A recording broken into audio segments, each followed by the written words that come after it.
What would Essex look like if the norm got turned on its head and the othered became the norm? If it wasn't so scared to embrace its differences?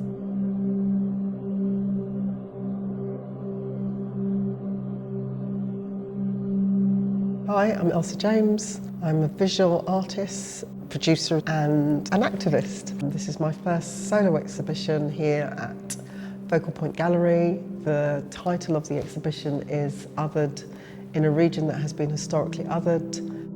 When Catherine Dowd, the director here at Focal Point Gallery, invited me to have a solo exhibition, it coincided with where I was at with my practice. I was thinking about delving into Essex, what it means to be a person of colour in Essex.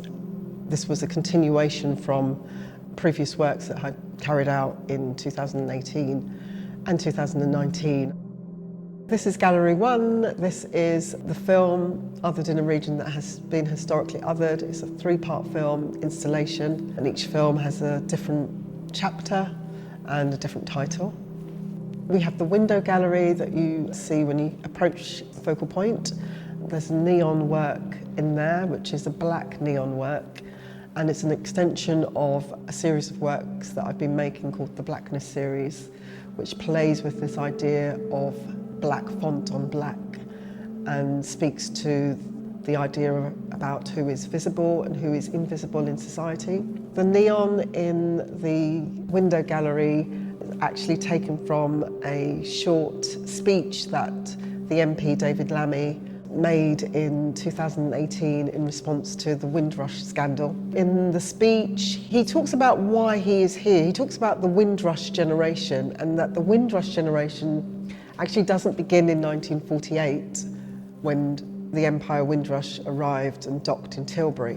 Actually, the story goes back much further, and it goes back to the 17th century. When I first heard it, I've just had tears rolling down my eyes, because it just actually talks about why I am here. I'm here because you were there, talking about Britain. Britain came to Africa and took people from Africa to the Caribbean, and then asked Caribbean people to come to Britain. And so that's why I'm here. That part, I am here because you were there, just thought, that just sums everything up for me. So it's a black neon that kind of comes alive as the night falls. So it's subtle, it's shifting.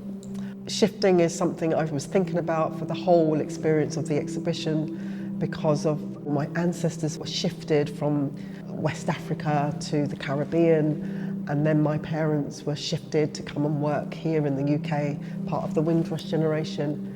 And so, for example, in this room, there's no kind of seating. You're not kind of given all of the work comfortably. You come in and sit down and see the work. You have to shift as well and move from one chapter to the next. And I apply this shifting experience into Gallery 2, called The Black Interior. There's a series of print that are taken from dialogues with 4 black men who anonymously shared their experience about living in Essex, specifically about kind of the everyday microaggressions and racism. The font is black on black paper, and again, you need to kind of shift to read the text. There's sound pieces in this exhibition as well. Gallery 2 has a sound piece to go with the work, which encapsulates 70s, 80s British television. It's abstracted bits of sound and noise. And television in the 70s was just blatantly horrible in terms of race. There's a sound that you hear in the corridor going into Gallery 2. The sound piece is called The Journey. It references a journey that I took with my family.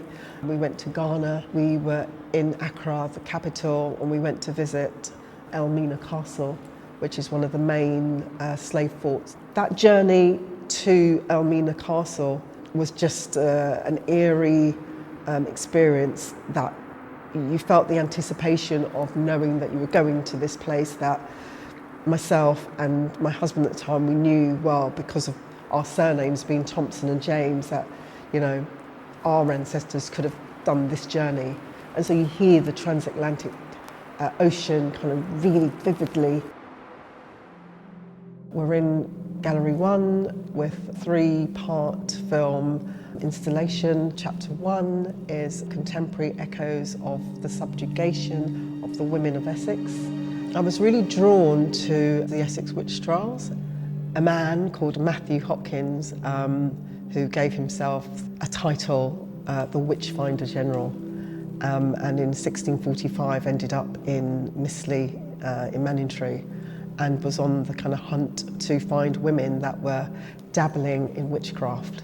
Women and girls and some boys and men who were accused of witchcraft were being othered. And so I started to think about, is there a possibility that one of these women or one of these girls could have been black or mixed race? And I remember kind of calling up Steve Martin, who specialises in black British history, to say, like, do you think we can find an account of one of these women from the Essex witch trials that might have been black or mixed race? And it was just like, well, I don't know. And one of the other things that was really drawing me to this idea that there's a possibility that they, you know, one of them could have been black was the language, the narrative that was used. So, you know, for example, they would say Black Anne, or even say things like slept with the Black Devil. But it just made me think about, you know, that period, 1645, and historically people of African heritage were in this country. Geographically, where Essex is on the map, you know, if you're coming from Africa, there's a possibility that you'd pass through Essex. But I got this kind of light bulb moment where I just thought, well, actually, I don't have to kind of wait to find an actual account. I could just use speculation and fiction and put myself in the story. So thinking about how I would embody the stories, the whole witch trials, thinking about how that could act as a kind of metaphor for today, for white supremacy and or racism, because it, you know, the way that the othering was quite barbaric and how that kind of took place over a long period of time. In terms of juxtaposing that period with a contemporary language of today, I decided to put the stories of African asylum seekers that are here in Southend, marrying the Essex witch trials with the contemporary stories of African asylum seekers. Felt to me as they married really well together. I thought, I've got this moment to actually platform their voices through my work and write a score, basically. So write music that would evoke their stories, and so I worked with Paul Gladstone Reed, who is a classically trained black musician. Of course, these stories are really gut-wrenching and harrowing. You know, we're not here because we're scrounging and we're trying to get money off. We're actually fleeing parts of the world that are, you know, where it's unbearable, where they can't live anymore.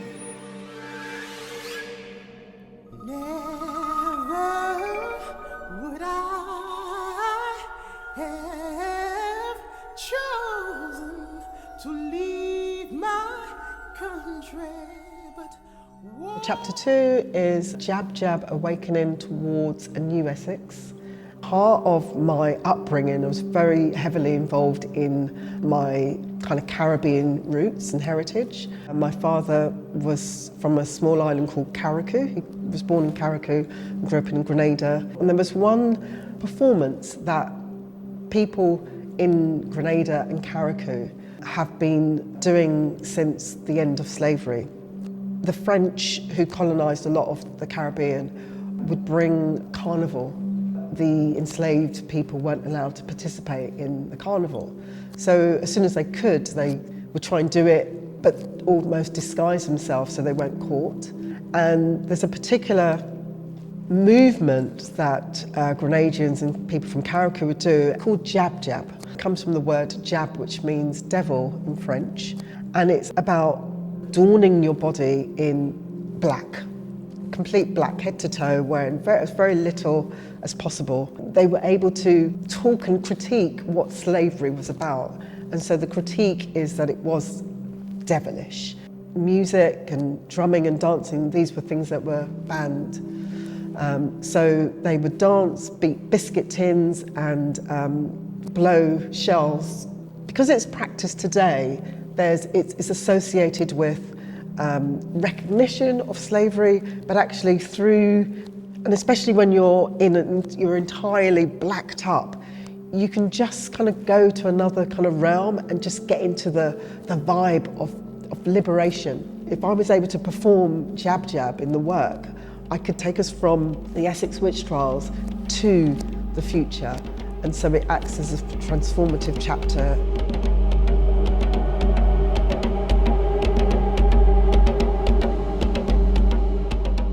And chapter 3 is an Afrofuture narrative for Essex. I was really mindful of ensuring that my audience kind of left this space on a positive note. You know, I can go forward, but I can actually go even into the future. So I decided to work with the Black Student Societies at the University of Essex and just look at kind of how Essex aligns with you. Like, this is the Essex stereotype. For example, what if, you know, you could write a new narrative for Essex? What would the curriculum look like if it was decolonised, if it aligned with you as a person of African heritage? And I also at the same time thought that it would be interesting to also have other voices from the community who feel othered. And so I was able to bring a focus group together from the queer community here.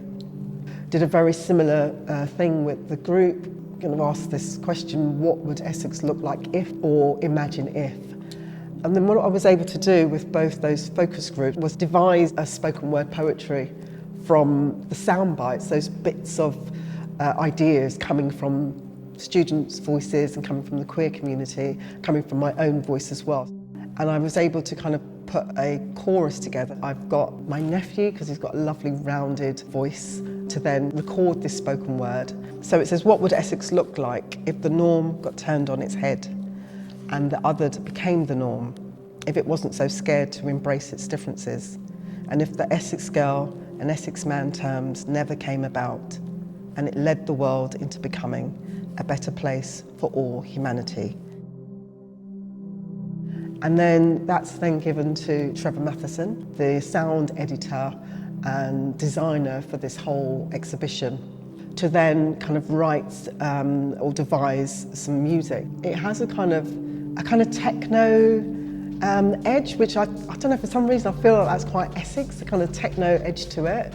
And then that with filming under the M25 in Thurrock, because by being underground, it's kind of also suggesting or speaking to the idea that it's probably not going to change in our lifetime at the same time. But, you know, I've been here so long, I truly want something great for this county. What would Essex look like if it didn't have a boundary or border, and it wasn't so close to London? In the foyer of the front desk is a piece of work that I did in 2019. I've called it the Black Essex flag. It's a replica of the flag of Essex with the 3 C-axes, they're called, or cutlasses. I made that as part of a film, as I say, that I did in 2019. But the flag represents black residents in Essex and the perception that there are people of colour here. And so it represents metaphorically blackness in this county, which I think people don't think about. I think what people forget is that, and sometimes actually don't know, they don't just forget, that Windrush actually came to Tilbury Docks. Tilbury Docks is in Essex. And actually in chapter 3 in the spoken word piece, there's a line, what if the passengers from the Empire Windrush actually didn't go into London, if they settled in Tilbury, and the first black British generation, which is me and my peers, contemporaries, actually roamed the county freely. And so, you know, what would Essex look like if that happened?